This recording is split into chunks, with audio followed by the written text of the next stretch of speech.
Hello, I'm Kushan Mitra, automotive journalist here at ThePrint, and welcome to another episode of The Print Dashboard. Now, all of you by now would have heard about the huge controversy that's been erupted over the ethanol blending program of the government of India. I want to make it very clear at the outset that, on the whole, I support the government's decision to blend ethanol into petrol. And there are a couple of reasons for this. The first and foremost being energy security. What happened earlier this year when the United States and Israel attacked Iran and that led to the closure of the Straits of Hormuz could have had a much worse impact on fuel and energy supplies in India than it did. Energy was cut off, gas in particular, to several industrial units across India. There were lines and queues for LPG cylinders definitely at the start of the crisis. However, other than a few hiccups here and there, we managed the crisis very well. We diversified our oil and gas imports, more oil and gas from Russia, even starting getting crude from Venezuela, which we couldn't do until, of course, Trump liberated Venezuela.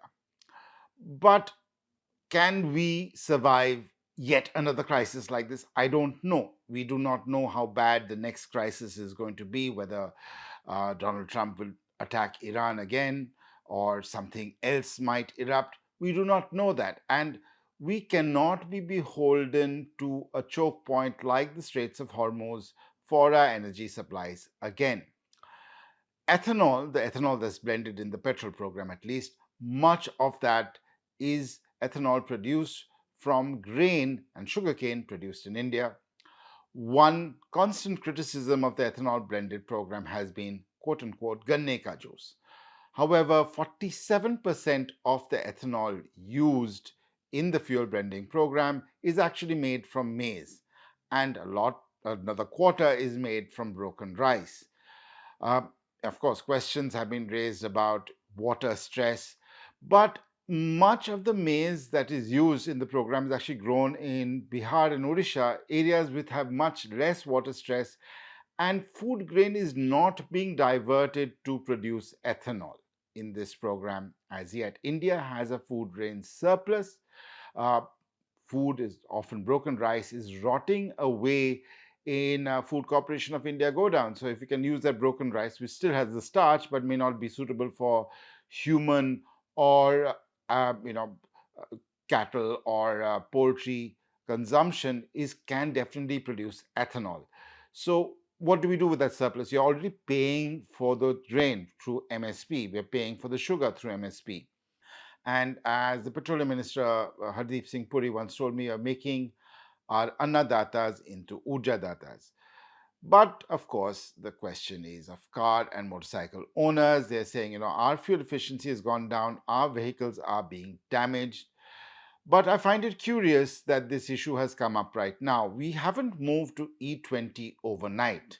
This has been a stepped increase. Uh, while we achieved E20 in the middle of 2025, in 2024, we were averaging about E17 to E18. Before that, E16, E15. So this has not happened overnight.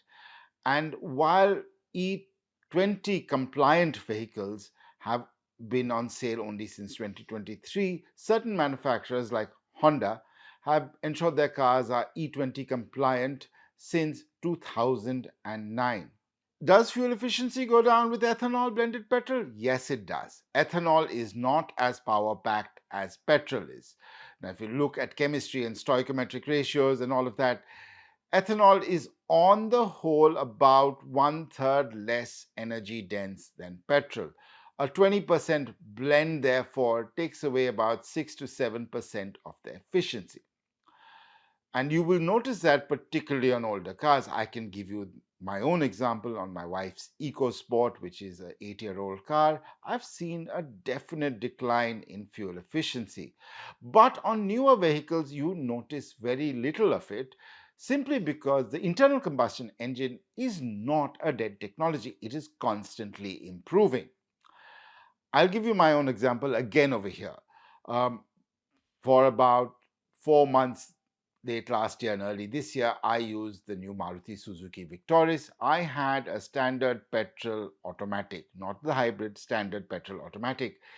And I got a fuel efficiency inside Delhi, inside the NCR. I did not take it on any highways. I got a fuel efficiency after driving it for almost 3,000 kilometers over 4 months of 14.4 kilometers per liter, which is excellent for a car of its size. That is because the internal combustion engine on the Victoris is the K15C series of Maruti's K series engines.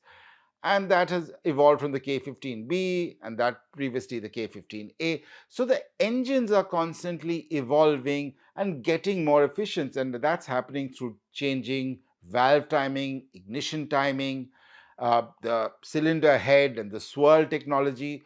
All of that is making engines more efficient year by year by year. Older cars were always less efficient, and you've noticed that in the past. If you had an Ambassador or a Premier Padmini, it was less efficient than a Maruti 800. So that is a fact of life with any older car. Now, as for the claims that vehicles are breaking down and is reducing resale value, the second-hand market is still booming for both cars and motorcycles. If there was a significant level of breakdowns of vehicles, we would see that in real life. I'm not seeing much evidence of that, as even on older vehicles. They are running quite fine. There could be issues happening with some of the rubber points, and there could be issues happening in certain petrol pumps where the storage tanks, the underground storage tanks where the petrol is stored, is diluted by water. As you, anybody who drinks alcohol knows, and ethanol is basically alcohol. Alcohol is a hydrogolic substance, which means it absorbs water. I do believe maybe the government should have ensured that fuel tanks are brought up to a certain standard. These are very rarely rehabilitated. They could rust a bit. There could be damage over here, and water mixing in petrol is not a good thing. It's particularly bad in diesel, but it's also a problem in petrol. But fuel efficiency declines and even damage to vehicles is definitely being overblown. I also believe that ethanol has become this whipping boy for mechanics and car dealers, blaming ethanol for all the problems of any vehicle. At least on a couple of manufacturers, they have been known to have fuel pump problems on their vehicles, and their dealerships, particularly the service center and the mechanics, are happily saying, no, no, no, it's all ethanol's fault. But other manufacturers are not having the same problems. So I think ethanol has become a sort of whipping boy. Now, of course, these are just my thoughts. You may or may not agree with me. You might actually believe what people on the anti-ethanol lobby are saying. They're saying there should be choice. And okay, we can agree over there, but I'll also give you another factoid. E100 or 100 octane petrol, that's E0, sorry, E0, 100 octane petrol is available in certain pumps. However, it is not available everywhere, and that is because petrol pump owners or petrol bunker owners are not investing in underground tanks or nozzles for 100 octane petrol because they don't believe there will be any offtake of that fuel.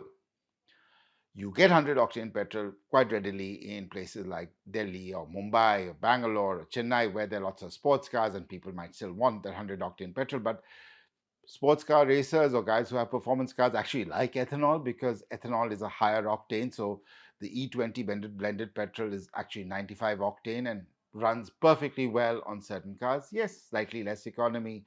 But when you have a performance car, do you really care about economy? I had the Golf GTI recently, and you know what? If I'm getting 9 kilometers per liter on that car while having some fun, I don't care. So there is that. There are questions. The implementation could have been better. The messaging from the government definitely could have been better. But these are my clear thoughts on the issue. Do leave your comments below. If you don't agree with me, please do go ahead. Please call me whatever names you want to call me. But if you do that, also remember to subscribe to The Print. We do have a lot more awesome automotive content coming up.